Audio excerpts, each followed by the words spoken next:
வணக்கம் மக்களே, welcome to நிசி vlogs. இன்றைக்கி நம்ம ஒரு லன்ச் மெனு விலாக் தான் பார்க்க போகிறோம். நாங்கள் இன்றைக்கி ஆஃப்டர்நூன் லஞ்சுக்கு லெமன் சாதமும் மிளகு சாதமும் அதுக்கு சைடிஷ்ஷாக உருளைக்கிழங்கு வறுவலும் செய்ய போகிறோம். லெமன் சாதத்துக்கு 3 லெமன், கொஞ்சமாக உளுத்தம்பருப்பும் கடலைப்பருப்பும், அதுக்கப்புறமா தேவையான அளவுக்கு கருவேப்பிலை எடுத்து வச்சுருக்கோம். மிளகு சாதத்துக்கு 2 மீடியம் சைஸ் வெங்காயத்தை பொடியாக கட் பண்ணி வச்சுருக்கோம். 2 பச்சை மிளகா, அதுக்கப்புறமா 1 டீஸ்பூன் அளவுக்கு இஞ்சி பூண்டு பேஸ்ட் எடுத்து வச்சுருக்கோம். இப்போது உருளைக்கிழங்கு வறுவலுக்காக உருளைக்கிழங்கு 4ஆக கட் பண்ணி வேக வச்சு எடுத்து வச்சுருக்கோம். பால் இப்போ காஞ்சிட்ருக்கு. ஸோ இந்த லன்ச் டிஷ்ஷஸ்லாம் எப்படி செய்கிறதுன்னு வாங்க பார்க்கலாம். வீடியோவை ஸ்கிப் பண்ணாமல் பாருங்கள். ஸ்டவ் ஆன் பண்ணிவிட்டு கடாயில் 2 டேபிள் ஸ்பூன் அளவுக்கு எண்ணெயை சேர்த்துக்கோங்க. எண்ணெய் நல்லா சூடான உடனே தேவையான அளவுக்கு கடுகு சேர்த்துக்கோங்க. கடுகு பொரிஞ்சதுக்கப்புறமா கொஞ்சம் கருவேப்பிலையை சேர்த்து நல்லா வதக்கி எடுத்துக்கோங்க. நல்லா ஒரு கிறிஸ்பி பதத்துக்கு வந்த உடனே நீங்கள் வேக வச்ச உருளைக்கிழங்கை தோல் நீக்கிட்டு சேர்த்துக்கலாம். அதுக்கப்புறமா தேவையான அளவுக்கு உப்பும் 1 டேபிள் ஸ்பூன் அளவுக்கு மிளகாத்தூளும் சேர்த்து நல்லா கிளறி விட்டுக்கோங்க. நல்லா கிளறி விடும்போது தான் மிளகாத்தூளும் உப்பும் நல்லா மிக்ஸ் ஆகும். அதுக்கப்புறமா நம்ம தாளித்து வச்சுருக்கிற இந்த கருவேப்பிலை கடுகெல்லாம் நல்லா உருளைக்கிழங்கோட மிக்ஸ் ஆகும். ஸோ இந்த பதத்துக்கு நல்லா கிளறி விட்டு வேக விடணும். அதுக்கப்புறமா மிளகு சாதம் எப்படி செய்கிறதுன்னு வாங்க பார்க்கலாம். இப்போ மிளகு சாதத்துக்கு கடாயில் 2 டேபிள் ஸ்பூன் அளவுக்கு எண்ணெயை சேர்த்துக்கலாம். கடாயில் எண்ணெய் சேர்த்ததுக்கப்புறமா எண்ணெய் சூடாகட்டும்.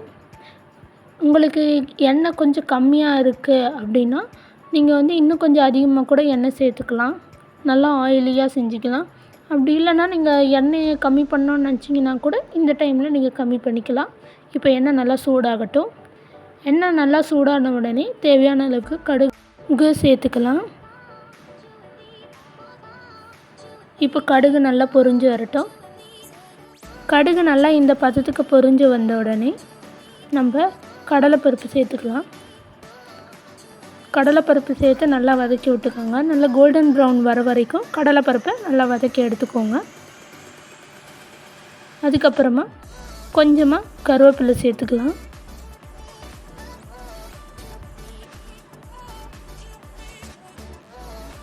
கருவேப்பிலை நல்லா பொரிஞ்சு வர வரைக்கும் வதக்கி எடுத்துக்கோங்க. நல்லா பொரிஞ்சதுக்கப்புறமா 2 பச்சை மிளகாவை கட் பண்ணி சேர்த்துக்கோங்க. அது கூடவே 2 மீடியம் சைஸ் வெங்காயம் கட் பண்ணி வச்சுருந்தோம்ல, அதையும் சேர்த்து நல்லா வதக்கி எடுத்துக்கலாம். வெங்காயம் கண்ணாடி பதம் வர வரைக்கும் நல்லா கலந்து எடுத்துக்கோங்க. வெங்காயம் நல்லா கண்ணாடி பதத்துக்கு வந்த உடனே தேவையான அளவுக்கு உப்பு சேர்த்து நல்லா வதக்கி எடுத்துக்கோங்க. இப்போது கண்ணாடி பதத்துக்கு வெந்திருந்த வெங்காயத்தோடு நம்ம உப்பு சேர்த்துருந்தோம். உப்பு நல்லா மிக்ஸ் ஆன உடனே நீங்கள் 1 டீஸ்பூன் அளவுக்கு இஞ்சி பூண்டு பேஸ்ட்டு சேர்த்து நல்லா மிக்ஸ் பண்ணிக்கலாம். நல்லா கலந்து விடணும். அப்போ தான் இஞ்சி பூண்டோட சாறு இந்த வெங்காயத்தோடு நல்லா மிக்ஸ் ஆகும். வெங்காயம், பச்சை மிளகா, கருவேப்பிலையோடு நல்லா மிக்ஸ் ஆகும். நல்லா கலந்து விட்டதுக்கப்புறமா நம்ம மஞ்சத்தூளை சேர்த்துக்கலாம். இப்போ நாங்கள் 1 டீஸ்பூன் அளவுக்கு மஞ்சத்தூளை சேர்த்துக்க போகிறோம்.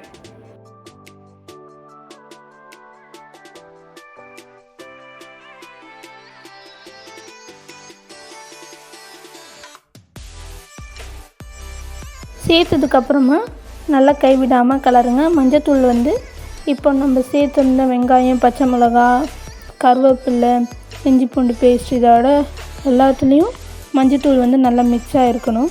அது கூடவே கொஞ்சம் தேவையான அளவுக்கு பெருங்காயத்தூள் சேர்த்துக்கலாம். பெருங்காயத்தூள் சேர்த்து நல்லா மிக்ஸ் பண்ணி விட்டுக்கோங்க. நல்ல ஒரு மஞ்சள் கலர் வந்த உடனே நம்ம தேவையான அளவுக்கு மிளகுத்தூள் சேர்த்துக்கலாம்.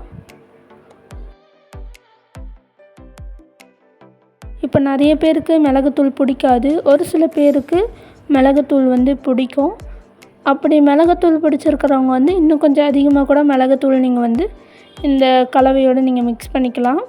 இல்லாட்டி நீங்கள் இன்னும் கொஞ்சம் கம்மி பண்ணிக்கிறது நல்லது. இப்போ நம்ம மிளகு சாதம் சாப்பிட்றதுனால நமக்கு ஃபீவர், காஃப், கோல்டு அதெல்லாம் வராது. எப்படி நம்ம பாலில் மஞ்சத்தூள், மிளகுத்தூள் போட்டு குடிக்கிறோமோ உடம்பு சரியில்லைன்னா, அதே மாதிரி தான் நம்ம மிளகு சாதமாக சாப்பிட்டா கூட நமக்கு இருக்கிற ஃபீவர், கோல்டு, காஃபெல்லாம் சரியாகும். இப்போ நல்லா மிளகுத்தூள் சேர்த்ததுக்கப்புறமா மிக்ஸ் பண்ணி விட்டுக்கோங்க.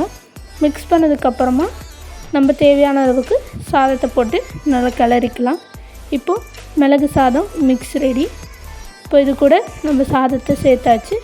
உருளைக்கிழங்கு வறுவலும் ரெடி ஆகிடுச்சு. இப்போது சாதத்தை கிளறி எடுத்துக்கலாம். இப்போ சூப்பரான மிளகு சாதம் ரெடி. என்னோடய சிஸ்டரும் காலேஜ் போகிறதுக்காக மிளகு சாதமும் உருளைக்கிழங்கு வறுவலும் நம்ம பேக் பண்ணியாச்சு. இப்போது அப்பளத்தை நம்ம பொரித்து எடுத்துக்கலாம். நாங்கள் இன்றைக்கி வெங்காய அப்பளம் பொரித்து எடுத்துக்கிறோம். இப்போ இந்த வெங்காய அப்பளமும் நம்ம பேக் பண்ணி இப்போ தோசைக்காக தோசை மாவை எடுத்து வச்சுருக்கோம். இப்போ அடுத்ததாக லெமன் சாதம் எப்படி செய்கிறதுன்னு வாங்க பார்க்கலாம். நாங்கள் இன்றைக்கி 2 டேபிள் ஸ்பூன் அளவுக்கு எண்ணெய் சேர்த்துருக்கோம். எண்ணெய் சூடானதுக்கப்புறமா கொஞ்சமாக கடுகு சேர்த்துக்கலாம். கடுகு நல்லா பொரிஞ்சு வரட்டும்.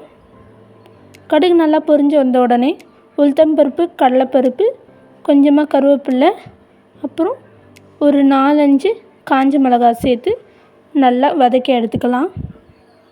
நல்லா வறுபடுற வரைக்கும் வதக்கணும். நீங்கள் பூண்டை இந்த கருவேப்பிலை, காஞ்ச மிளகாய், உளுத்தம்பருப்பு, கடலைப்பருப்பு சேர்க்குறதுக்கு முன்னாடியே சேர்த்துக்கலாம். இல்லாட்டி இந்த மாதிரி கொஞ்சம் நல்லா வறுபட்டதுக்கு அப்புறமாவும் நம்ம பூண்டை சேர்த்துக்கலாம். இப்போது நல்லா வதங்கின உடனே தேவையான அளவுக்கு மஞ்சத்தூள் சேர்த்துக்கலாம். இப்போது மஞ்சத்தூளோட நல்லா மிக்ஸ் பண்ணிக்கலாம். நல்லா மிக்ஸ் ஆனதுக்கப்புறமா தேவையான அளவுக்கு உப்பு சேர்த்து நல்லா கிளறி விட்டுக்கோங்க. இப்போது 3 எலுமிச்சை பழத்தை நல்லா பிழிஞ்சு எடுத்துக்கலாம். கொட்டை இல்லாமல் நல்லா பிழிஞ்சு எடுத்துக்கோங்க. பிழிஞ்சதுக்கப்புறமா நல்லா கிளறி விட்டிங்கன்னா லெமன் மிக்ஸ் ரெடி. இப்போ சாதம் போட்டு நல்லா கிளறிக்கலாம். நீங்கள் சாதம் கிளறும் போது கட்டிகள் இல்லாமல் கிளறணும். அப்போது சாதம் பலபலன்னு வரும். இப்போ சூப்பரான லெமன் சாதம் ரெடி. அப்பாவுக்கு லெமன் சாதம், வெங்காய அப்பளம், உருளைக்கிழங்கு வறுவல் பேக் பண்ணியாச்சு. இப்போ நாங்களும் டீ குடிக்க போகிறோம். ஸோ உங்களுக்கு இந்த வீடியோ பிடிச்சிருந்தா மறக்காமல் லைக் பண்ணி ஷேர் பண்ணி நம்ம நிசி வ்ளாக்ஸை சப்ஸ்கிரைப் பண்ணிவிடுங்க. பக்கத்தில் இருக்கிற பெல் பட்டனை கிளிக் பண்ணுங்கள். மறக்காமல் உங்கள் ஃப்ரெண்ட்ஸுக்கும் ஷேர் பண்ணிவிடுங்க. பாய்.